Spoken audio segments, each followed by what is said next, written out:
back to my film and TV channel. You're all staying safe and well. We're going on to Netflix today for a drama murder mystery, procedural crime drama, but it's set in a national park in the US, so it's slightly different to the norm. It's not the streets of New York or Chicago or any other big city.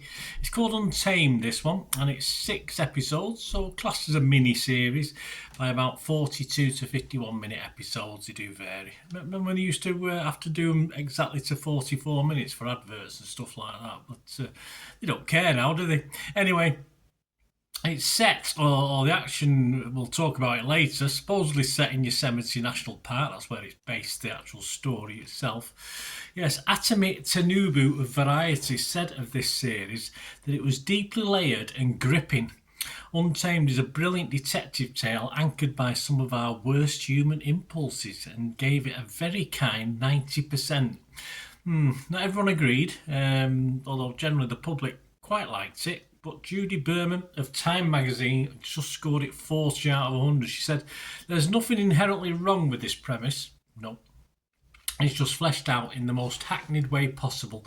Turner is the kind of anti-hero detective we've seen a million times before. Probably live versions though. Untamed has a far more fascinating and multifaceted lead in Yosemite."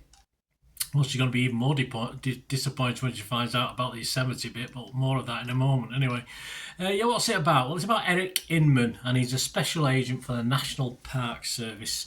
Is he a ranger? Wears those hats with the holes in, or with the sort of where you can pick them up with your fingers. Quite handy, really. He works to enforce human law in nature's vast wilderness. Of course, he does. The investigation of a brutal death sends Inman on a collision course with the dark secrets within the park and in his own past. Yes, he's got a few ghosts, this guy. There's certainly one little ghost, that's for sure. This stars Eric Bana in the main lead.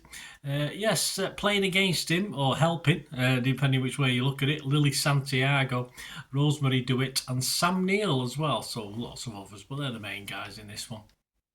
It was released on July the 17th, 2025. I'm doing this review on July the 18th, 2025. So I watched 5 episodes on its release date and just one more this morning on the Friday the 18th. So that's how I split it. And yeah, it was alright. It's not one of those I watched it because I knew I was reviewing it. I was interested in it, I'll say that much.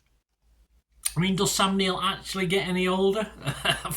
It must be 90 by now, surely, Sam Neill. He's been around a long time.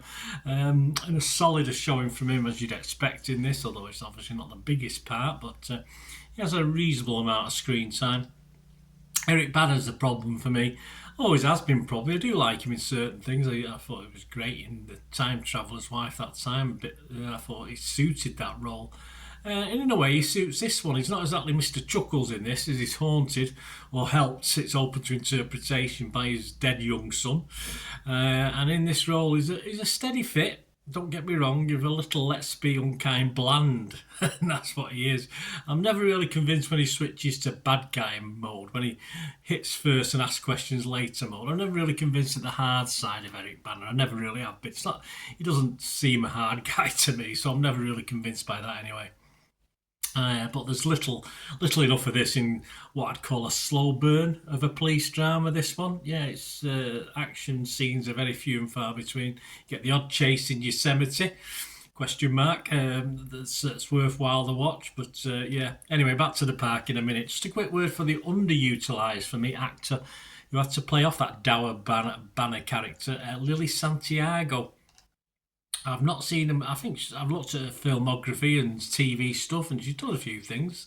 It's not someone I've really picked up on in the past, but I think on this show it deserves more airtime. Though this is a fairly big role in itself, actually. I mean, leads are surely in the future. She's one of the best things about this series for me that kept me sort of watching. I liked it whenever Lily was on the screen. I just thought she deserved something, perhaps a bit more where she's more dominated in it. Yosemite Park vistas are stunning, as you'd expect, though it was shot in British Columbia, so there goes the illusion. I'm sure some stock footage is Yosemite. I have seen a small fraction of Yosemite. I went back in 2004, spent 2 or 3 days in that area, having a good scout around, and there was a big forest fire at the time, so we were limited to where we could drive and sit, park up, and do various things. But yeah, so it would have been nice to see a bit more of Yosemite. So I wouldn't know what was and what was British Columbia and what was Yosemite. I'm not too sure, but it was nice anyway, and a lot of people liked the scenery, which is fair enough. Roxana Haddadi from New York Magazine didn't like this though.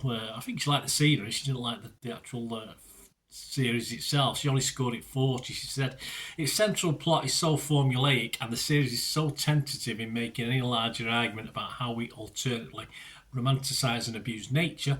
The Untamed never bushwhacks its way into its own identity. The series' first scene is a banger, and it's all downhill from there, using modern slang. Yeah, I was very, very impressed. I thought the first 10 minutes were excellent. Sadly, it was slowly down the proverbial rock face after that, as far as tempo and action was concerned. It's all a little too lumbering for me. There's just not enough backstory or any story to fuel this over the 6 episodes we get. You may struggle to get more than, I think, an average 90-minute feature out of this. If you sort of cut it and altered it, you can get an okay, don't get me wrong, not a total disaster, but you get an interesting 90-minute feature out of it. The red herrings are a bit obvious to me. The twist in the tail when it does come doesn't really surprise anyone, so it didn't surprise me. So yeah, I do have a lot of negatives, but overall it tries. It does try in its defence. I didn't get the urge to suddenly just turn off Netflix and look at something else. I kept watching. I watched most of it. Without any sort of other things going on. I sometimes watch a series with stuff going on in the background, or I'm on my phone doing things like that. But I was more reasonably interested in this. I really wanted to try to get into it, and it was okay. There's not too much filler, not too many conspiracy theories. Well, there is, but very, very minimal to confuse the matter, and it's all fairly straightforward by the numbers stuff, by the numbers crime drama. And of course, Eric Bana fans, of which I've probably said I'm all right with him, but I'm not a big fan. I think Eric Bana fans will enjoy it. And of course, Santiago's got a new fan now in me. So it's not all that bad, is it, for her and the programme itself, for watching and watching 6 episodes. Mike Hale from the New York Times, he scored it 60, which is an average score. He said it's conventional stuff, but Bana and Santiago play off each other reasonably well. And the mystery, which ends up, as many mysteries do these days, as a cri de coeur, which apparently means an urgent and strongly felt request for help from someone in a very bad situation. There you go. I hate it when I have to. Well, don't hate it. I learn, don't I? It's a cri de coeur about neglected children. Yeah, I think he's overstating the element of it. A little more rigorously worked out than the Netflix norm. I think he's been a bit. No, I'm not sure I'd agree with Mike on that latter comment, but the former playing off comment, yes, if Santiago likes playing opposite a plank of wood, then it sort of works. And I'm not calling Eric Bana a plank of wood. He's quite capable. I just think it was the role he was asked to play in this.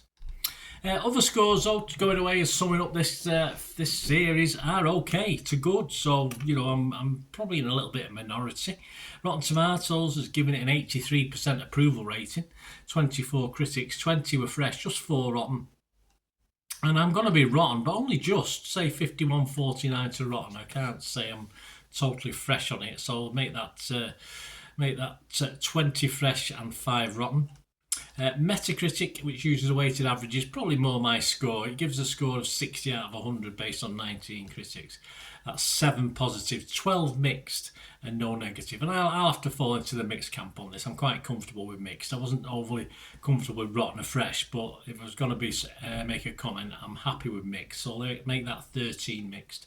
Rotten Tomatoes audience like it, 92% positivity.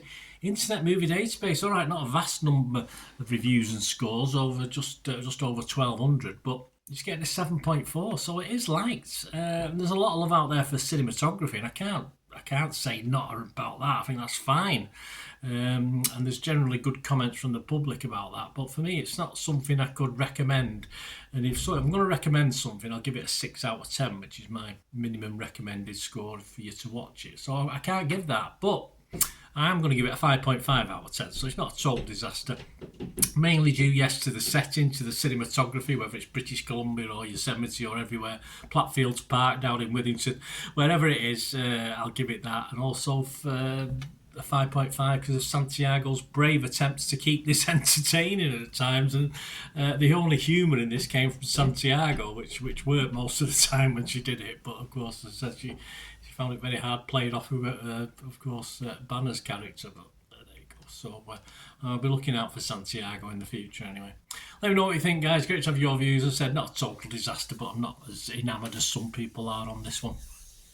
It is what it is. It's okay, and I'll forget it now. And if there's a season 2, I won't rush out to watch it. But yeah, it's entertaining enough in a sort of normal procedural crime drama way. Thanks for watching, guys. Please, if you are new to the channel, like what I try and do, and the way I do things, taking other people's opinions and either agreeing or disagreeing. If you like, this is how I do it, this is how I do my reviews. If you like it and you want to help the channel going forward, there are ways of doing that, of course, as well as smashing those buttons. So please, if you can support me, just keep watching and listening. I again hope you enjoyed the feature, guys. Thanks for watching. Please, if you did enjoy the content, please give us a thumbs up, and if you've not already done so, press that subscribe button. If you've not already subscribed, that'd be wonderful. It's free to subscribe, absolutely free. Also, check out my social media links if you want to follow me on TikTok, Instagram, X, Facebook. They'll all be in the description below. And my special thanks to supporters of the channel, yes, Piat6505, who have an eBay shop selling film and TV memorabilia, including posters, books, magazines. There'll be a link again in the comments section.